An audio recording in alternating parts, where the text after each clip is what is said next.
केहू हंसे त रोवेला, केहू पावे त खोवेला।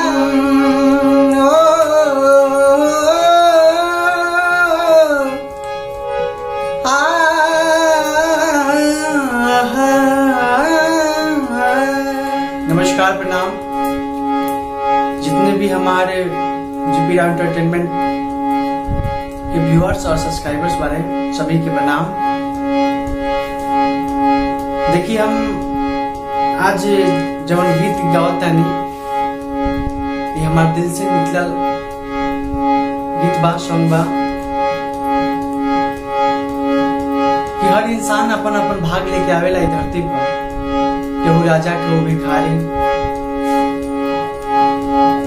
तई गाना के सुनी और समझी लोग का भाव बा।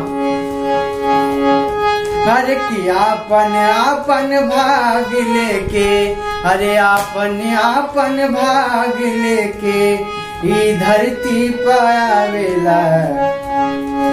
केहू हंसे त रोवेला, केहू पावे त खोवेला। केहू हंसे त रोवेला, केहू पावे त खोवेला। हो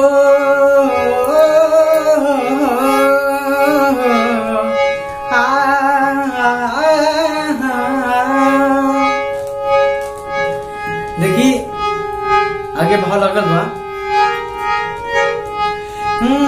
कि केहू राजा त केहू भिखारी, असही चलेला ई दुनिया के नर नारी। कि केहू राजा त केहू भिखारी, असही चलेला ई दुनिया के नर नारी। देखिए, ये संसार में इंसान इंसान के दुश्मन बनेगा। कि गैरों से तो दुश्मनी कर लेते, कि गैरों से बगावत कर लेते, लेकिन कोई अपना दुश्मनी पे उतर गया है।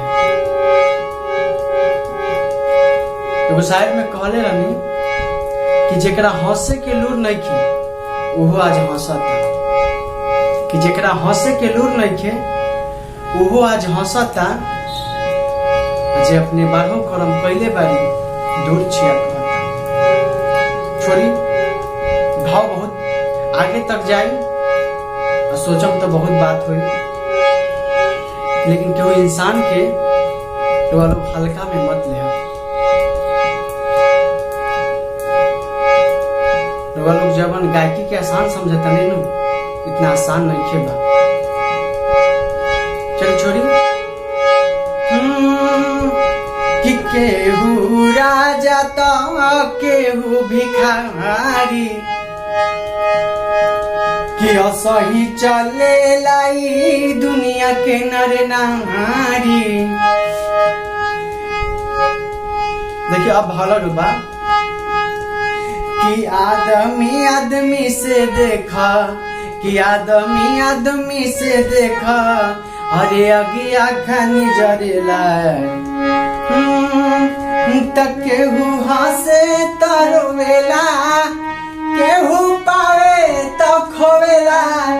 केहू हंसे त रोवेला, केहू पावे त खोवेला।